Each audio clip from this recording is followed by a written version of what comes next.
Ukraina pada abad ke-17. Di dekat rumah ada kebun ceri, gadis-gadis yang berjalan menyanyi, dan di atas pohon ceri berdengung kumbang. Betapa indahnya waktu untuk hidup. Hei, kuasaan Polandia secara paksa membatasi hak-hak gereja ortodoks, dan kemungkinan besar kamu harus membayar pajak yang meningkat kepada negaramu. Dan sudah beberapa dekade berturut-turut kamu mengalami serangan Tatar dari selatan. Betapa mengerikannya waktu untuk hidup. Setelah disintegrasi Kievan Rus karena proses pembangunan negara asing, sebagian besar wilayah Ukraina berada di bawah kendali Kadipaten Agung Lituania. Polandia mahir berintrik dengan Lituania, dan setelah Uni Lublin ditandatangani pada Juli 1599, kedua negara bersatu menjadi Rzeczpospolita.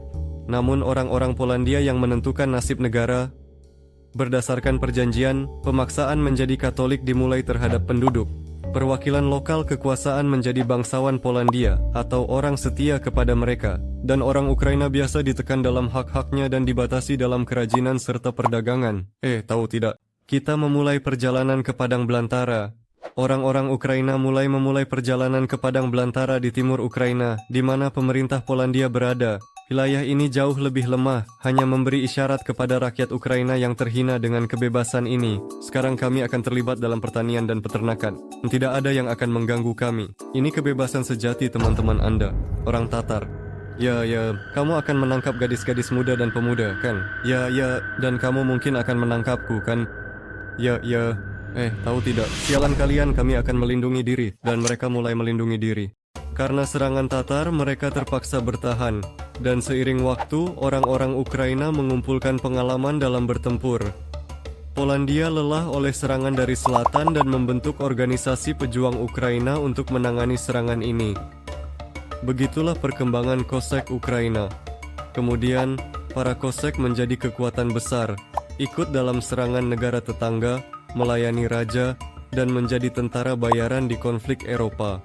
Di desa Subotiv, tepatnya di keluarga Kosek dari keturunan feodal kecil, lahirlah seorang anak laki-laki, dan mereka menamakannya Bohdan Khmelnytsky. Ayah Bohdan, Mikhailo Khmelnytsky, adalah seorang Kosek dan pemimpin di Chihairin. Ibunya keturunan Kosek. Sejak kecil, dia dibesarkan dalam tradisi Kosek. Setelah pendidikan di Kolese Jesuit Lviv, dia bergabung dengan Kosek, mulai berpartisipasi dalam pertempuran. Dalam salah satu pertempuran di dekat Moskow, dia menyelamatkan Raja Polandia, Władysław Bonaparte. Dianggap bahwa Bohdan adalah seorang pengagum raja dan sangat menghormatinya. Selama Perang Polandia Ottoman pada tahun 1620, dia bersama ayahnya bertempur di dekat Chechora. Ayo teman-teman, kita harus melindungi tanah kita dari kekuatan Ottoman. Mari kita berjuang untuk semangat tanah kita. Ngomong-ngomong, mata-mata kami melaporkan bahwa kekuatan Ottoman 4 kali lipat lebih banyak dari kita. Apa masalah ini? Ottoman mengalahkan pasukan Polandia Kosek dan Bohdan serta ayahnya ditangkap di Istanbul. Tapi setelah pertempuran, Mikhailo, yaitu ayahnya, jatuh sakit dan berada di ambang kematian. Anakku, biarkan hatimu selalu bergetar untuk Ukraina yang merdeka, untuk martabat dan kemerdekaannya. Jaga tanah kita seperti harta terpentingmu, dan semoga jiwamu selalu dipenuhi dengan kekuatan dan tekad. Ingatlah bahwa kita adalah Kosek, kebebasan kita tak tergoyahkan, dan nasib ada di tangan kita sendiri. Hidup anakku, hiduplah untuk kemuliaan Ukraina. Ayah, saya akan menjadi Kosek yang layak. Dan pada saat itu, Bohdan mulai berpikir berbeda. Dia mempelajari bahasa Turki dan Tatar baik, dan berkat itu, dia melayani selama 2 tahun sebagai penerjemah di Galai Ottoman. Dia justru semakin mengasah seni berperang, dan karena pengaruh Ottoman, dia memeluk Islam. Hentikan, Rius. Nah, penulis sejarah Mehmet Sinai menulis bahwa itu benar, tetapi kemungkinan besar, itu hanya legenda. Pada tahun 1622, dia melarikan diri dari penjara Ottoman, dan diterima menjadi Kosek terdaftar. Pada akhir tahun 20-an, dia aktif ikut ekspedisi laut Kosek Zaporizhzhia ke kota-kota Ottoman dan berhasil merebut pinggiran Istanbul. Bohdan kembali ke rumah, menumbuhkan kumis dan menikah dengan Hanna Sumkivna. Dia akan meninggal, dan kemudian dia akan menikah dengan Olena. Khmelnytsky sebagai Kosek, dia melayani di resimen Chihairin dan ikut serta dalam ekspedisi militer Kosek melawan Tatar. Selama pemberontakan Kosek melawan Polandia 30-38, dia berperang di pihak para pemberontak sebagai sekretaris jenderal di kalangan Kosek. Tapi setelah kekalahan, dia diangkat menjadi sotnik. Dengan demikian, Bohdan Khmelnytsky menjadi Kosek yang dihormati di antara para pemimpin Kosek yang tinggi. Entah bagaimana, setelah pemberontakan Kosek, kekuasaan Polandia dengan keras menindas setiap bentuk perlawanan dari Kosek, dan menurut peraturan tahun 1638, semua Kosek terdaftar sebelumnya, kecuali 6.000 yang terdaftar, diubah menjadi budak. Otonomi Zaporizhzhia dihapuskan dan mereka menjadi sepenuhnya bergantung pada mahkota Polandia. dan Kosek biasa dipaksa untuk melakukan berbagai pekerjaan dan membayar pajak yang memberatkan.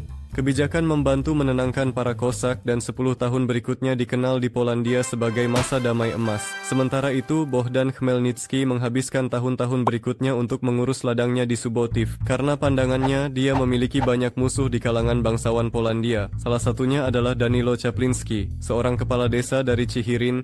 Bohdan, kan siang sudah siap mau makan?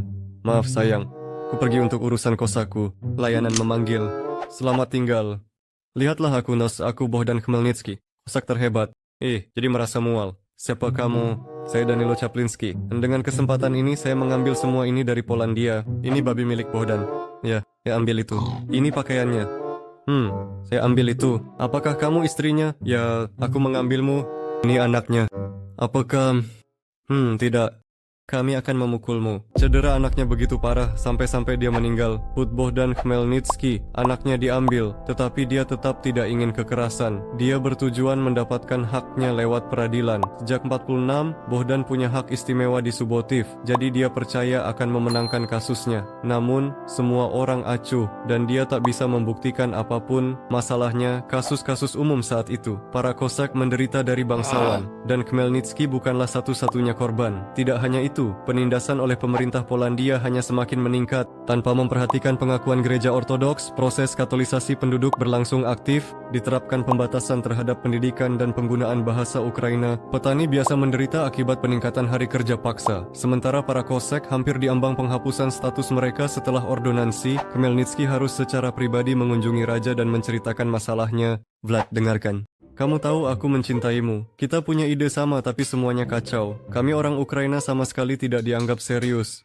Tolong, lakukan sesuatu dengan para bangsawan. Ya, agar mereka terangkat dan terhempas. Bohdan, aku juga membenci mereka. Tapi mereka kuat di negara ini sehingga aku tidak bisa berbuat apa-apa. Tapi, kalian seperti para pejuang dan kalian punya senapan dengan pedang. Pergilah, selesaikan masalah kalian sendiri. Ini hanya berarti satu hal. Khmelnytsky harus melawan aristokrasi Polandia. Sebenarnya mungkin tidak ada yang mengharapkan bahwa Bohdan akan menjadi sebesar itu. Pada akhir Desember 1947, Bohdan Khmelnytsky dan 400 Kosek berangkat ke Zaporizhzhia. Pada 24 Januari, dia merebut semua perahu, dan pada tanggal 25, dia merebut benteng di Sich. Beberapa Kosek yang sedang bertugas di bawah mahkota beralih ke pihak Bohdan. Ya, ambil Kosek. Hari ini kita berdiri di persimpangan sejarah, memiliki kesempatan untuk mengubah nasib Ukraina kita, menjadikannya hebat, kuat, merdeka. Akui aku sebagai hetman dan kita akan berdiri demi kehormatan kebebasan Ukraina. Semoga pedang kita selalu melindungi orang-orang terdekat kita dan kebebasan kita. Aku mengajak kalian untuk mendukungku di jalan ini,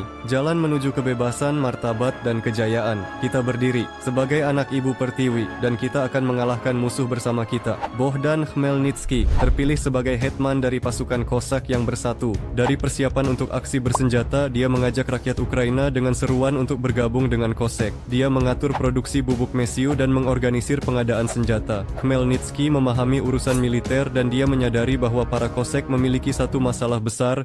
Ini adalah catatan yang hilang. Sebagai seorang pejuang kuat dan seorang strategi yang cakap, dia memiliki ide untuk bergabung dengan Khan Crimea di Bakhchisarai dan meminta dukungan untuk perang. Assalamualaikum. Saya adalah Khan Crimea, Islam Graitre. Saudaraku memotong orang Ukraina, ayahku memotong orang Ukraina. Kakekku juga membunuh orang-orang Ukraina. Katakan, apa yang akan aku lakukan denganmu? Waalaikumsalam, saudaraku. Tunggu, saya punya tawaran bisnis untukmu. Ekonomimu dibangun di atas penyerahan tawanan kepada saudara-saudara Turki. Jika mendukungku dalam perangku, ambil tawanan siapa saja kecuali orang-orang Ukraina, saudaraku. Dan itu terdengar keren. Pada tahun 1948, perjanjian Bakhchisarai ditandatangani antara Hetmanat dan Khan Crimea.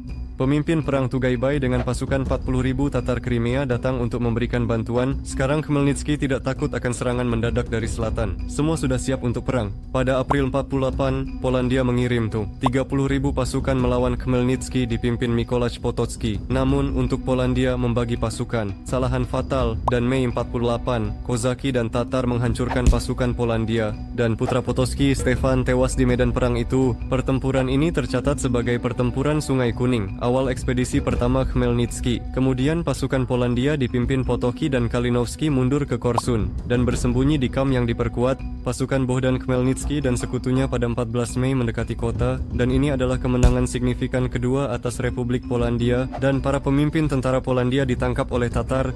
Bohdan mengajak orang-orang Ukraina untuk bangkit melawan kekuasaan. Polandia. Akhir September, para pemberontak berhasil membebaskan hampir seluruh Ukraina di sebelah kanan. Setelah mengetahui bahwa tentara Polandia siap bergerak ke Dnipro, Khmelnytsky pergi ke barat. Tentara Polandia dipimpin Potocki dan pasukan Kozak Tatar bersatu di bawah pimpinan Khmelnytsky, mulai pertempuran tidak jauh dari kota Pilevci. Dan pertempuran yang brutal ini, teman-teman, ini adalah rapat para pejabat pemerintah Polandia. Kita perlu melakukan sesuatu tentang pemberontakan ini. Dari mana si Khmelnytsky ini muncul? Dan dia memukul pantat kita. Ini sudah bukan lelucon lagi, tentara utama kita telah hancur. Apa yang harus kita lakukan? Kita akan melanjutkan perang. Setelah kemenangan di pertempuran Pilevci tahun 48, jalan ke barat terbuka, dan pada 16 September 48, Khmelnytsky memulai pengepungan Lviv. Para baron kayak membayar tebusan besar agar Bohdan mundur. Dia memang melakukannya, tapi dia mulai pengepungan di jembatan. Dengan ekspedisi dan kekuatan pemberontak, kita bisa mengatakan bahwa tanah Ukraina telah bebas dari kekuasaan Polandia. Saudaraku sudah melakukan banyak hal. Musim dingin mulai tiba. Tentara sakit sudah kelelahan. Tidak ada persediaan kamu melanjutkan perjalanan. Lebih baik kamu makan sedikit dan kembali ke Kiev. Aku melakukan. Perjanjian gencatan senjata telah ditandatangani dan para Kozaki mundur pada 2 Januari. Tahun 49, pasukan Bohdan memasuki Kiev. Para warga kota menyambut Khmelnytsky sebagai pemimpin dan pahlawan. Dalam pemberontakan ini, hampir semua perwakilan dari wilayah etnis Ukraina ikut serta. Para pemberontak dari Ukraina Barat Oprishki berkontribusi besar. Pemberontak Bukovina dari Pangeranan Moldavia membantu tentara Khmelnytsky dalam pengepungan Lviv. Ini lebih dari pemberontakan, ini adalah perang pembebasan nasional. Khmelnytsky sekarang mempertimbangkan masalah kemerdekaan dengan serius. Dia membenarkan hak orang Ukraina untuk membentuk negara yang merdeka dari Rzeczpospolita di dalam batas etnis Ukraina. Dia juga melihat Ukraina Kozak sebagai penerus Kiev Rus. Lalu apa yang harus kita lakukan? Nama saya Jan Kazimir II. Saya adalah Raja baru Rzeczpospolita. Saya yang akan memimpin tentara dan mengalahkan para Kozaki ini.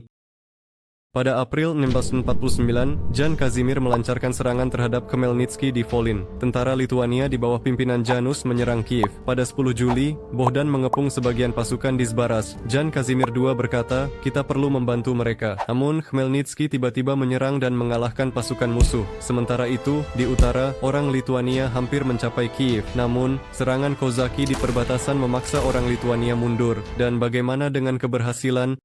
Tutup mulutmu. Oke, tampaknya Khmelnytsky sedang menang dalam perang ini. Dan pada 18 Agustus tahun 49, perjanjian Zborov ditandatangani antara Hetmanat dan Rzeczpospolita. Kekuasaan Hetmanat kini meluas ke wilayah Kiev, Chernihiv, dan Bratslav. Cihirin adalah kediaman Hetman. Daftar Kozaki sekarang berjumlah 40.000 orang. Jabatan pemerintahan di tanah Ukraina hanya boleh diisi oleh orang Ukraina. Metropolit Kiev mendapatkan tempat di Sejm. Dan semuanya sekarang disebut sebagai tentara Zaporizhzhia. Bagi Khmelnytsky, ini adalah kemenangan besar. Tapi sekarang permainan diplomasi yang keras dimulai. Khmelnytsky berkorespondensi dengan Tsar Moskow untuk aliansi, sambil menghentikan utusan agar Moskow tidak ikut perang. Hetman memperkuat hubungan dengan Khan Crimea dan Ottoman, sementara Polandia mencari dukungan dari penguasa Moldavia, Vasil Lupa. Khmelnytsky mengirim putranya, Taimish, dengan pasukan Kosek ke Moldavia untuk menjalin hubungan dengan penguasa Romawi. Pernikahan antara Timish dan Rozanda, putri Vasil Lupa, menjamin aliansi ini. Jaminan aliansi itu adalah pernikahan antara Taimish dan Rozanda, putri Vasil Lupa. Tapi sementara para Kosek sibuk di Moldavia, pada 20 Februari 51, orang-orang Polandia menyerang Bratslav. Pertarungan utama berlangsung di Barastechko di Volhynia. 50.000 tentara Polandia berdiri melawan pasukan Kosek Tatar yang bersatu. Jadi apa rencana kita? Saudaraku, saya pikir-pikir, saya pulang? Apa kamu tidak bisa meninggalkanku di saat yang sulit seperti ini? Tapi saya ada urusan mendesak di Bakhchisarai. Tahu enggak? Kami akan menangkapmu. Lelucon Crimea, Khmelnytsky ditangkap dan pasukan Cossack dipimpin oleh Ivan Bohun. Dia taktis menyelamatkan sebagian besar pasukan Cossack, tetapi orang-orang Polandia keluar sebagai pemenang dalam pertempuran ini. Mereka mundur ke Białystok, di mana Khmelnytsky bergabung kembali dengan mereka. Saat ini orang-orang Lituania kembali mencapai Kiev dan membakarnya, dan tentara Polandia serta Cossack terlibat dalam pertempuran yang sulit, tetapi tidak menentukan. Di dekat Białystok, kedua belah pihak yang lelah karena perang mulai melakukan negosiasi yang menghasilkan perjanjian damai Białystok. Sekarang kekuasaan Hetmanat hanya meluas di provinsi Kiev. Daftar Kosek dikurangi menjadi 20.000 orang. Para bangsawan Polandia kembali ke tanah milik mereka yang berhubungan dengan perang, dan di Bratslav-Cina serta Chernihiv-Cina, kekuasaan Polandia dipulihkan. Ini sama sekali tidak keren. Di Hetmanat, semakin banyak tanda-tanda kelemahan dan keputusasaan muncul. Saat itulah Khmelnytsky mulai lebih berharap pada aliansi luar. Dan di tahun 52, Taimish pergi ke Moldavia aliansi. Wah, pernikahan ini akan memperkuat tentara Kosek.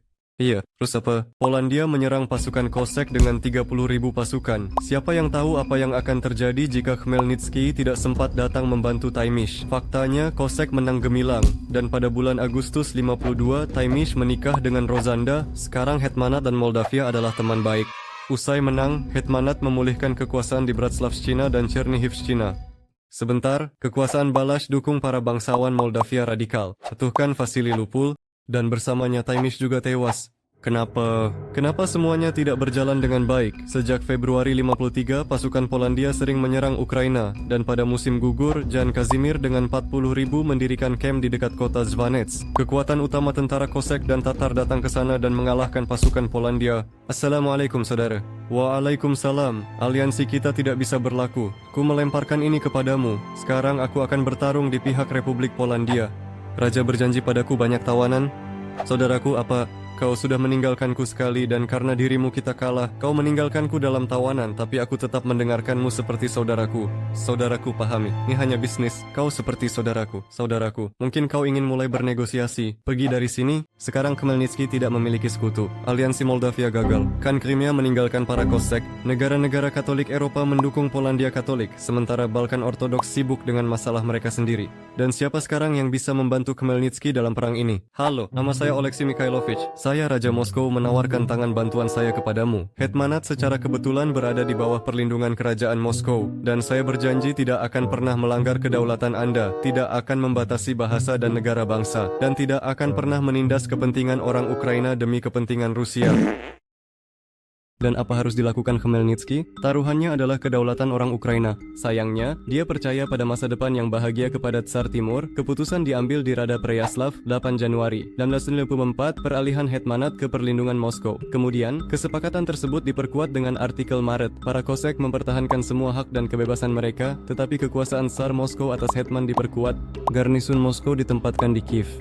Para Kosek dilarang memiliki hubungan diplomatik dengan Polandia dan Ottoman, dan para Kosek membayar DNN kepada Moskow. Dan pada musim semi tahun 54, tentara Kosek melanjutkan pertempuran bersama dengan Moskow. Mereka mencapai banyak keberhasilan. Pertempuran utama terjadi di Right Bank, Ukraina Barat, dan Belarusia. Orang Polandia musim gugur 54 masuk Bratslawszczyna dan 20 Januari 5 mereka capai Uman. Khmelnytsky dan Jenderal Moskow Sheremetev maju menghadapi musuh, dan di dekat Okhmatov terjadi pertempuran yang berat, tetapi masih belum menentukan. Tunggu sebentar, bagaimana keadaan di utara di Swedia? Yang mulia Raja Karl Lex Gustav, persemakmuran Polandia-Lituania yang perkasa sekarang sangat lemah.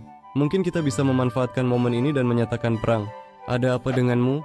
Kita adalah masyarakat sipil Eropa. Swedia yang benar-benar damai. Bagaimana mungkin di dunia modern ini kita terlibat dalam hal-hal yang rendah seperti ini? Baiklah, mari kita nyatakan perang. Pada musim panas tahun 1655, Swedia menguasai bagian utara Republik Polandia. Namun Moskow yang khawatir akan penyebaran kekuatan Swedia mulai memobilisasi pasukan melawan Raja Swedia. Dan Republik Polandia seperti ini, hei, gimana kalau kita bertarung bersama melawan Swedia? Ini mengarah pada gencatan senjata Vilnius dan sekarang Moskow dan Polandia menjadi teman. Dan tahukah kamu? Sialan kalian, saya sekutu dengan Swedia, Transilvania, membagi wilayah Republik Polandia bersama. Begitulah yang terjadi, tapi sekutu baru memiliki tujuan yang sangat berbeda terkait perang ini, dan Polandia Katolik semakin didukung oleh Kekaisaran Habsburg. Bahkan ada seluruh kampanye militer di bawah pimpinan Yuri Rakoczy dan Anton Zdanowicz, tapi ekspedisi itu berakhir dengan buruk. Kekalahan ini hanya semakin mendekatkan Khmelnytsky pada kematian. Perang pembebasan nasional menyatukan tanah-tanah Ukraina dan mendorong rakyat untuk berjuang demi penentuan nasib sendiri. Khmelnytsky menjadi simbol perjuangan untuk identitas nasional dan kemerdekaan. Peristiwa ini tetap menjadi bagian penting dari sejarah Ukraina dan mengingatkan kita akan pentingnya perjuangan untuk kebebasan dan kemerdekaan kita sendiri. Muncul pertanyaan, siapa yang akan menjadi hetman setelah kematian Bohdan? Dan banyak yang mendukung Yuri Khmelnytsky, putra kedua Bohdan Khmelnytsky. Anakku, ingatlah, biarkan hatimu selalu berdegup untuk Ukraina yang bebas, untuk martabat dan kemerdekaannya. Jaga tanah kita seperti harta terpentingmu, dan biarkan jiwamu selalu dipenuhi dengan kekuatan dan keteguhan. Ingatlah bahwa kita adalah Kosek, kehendak kita tak tergoyahkan, nasib ada di tangan kita sendiri. Hiduplah anakku, hiduplah untuk kemuliaan Ukraina. Baiklah ayah, saya akan jadi Kosek layak.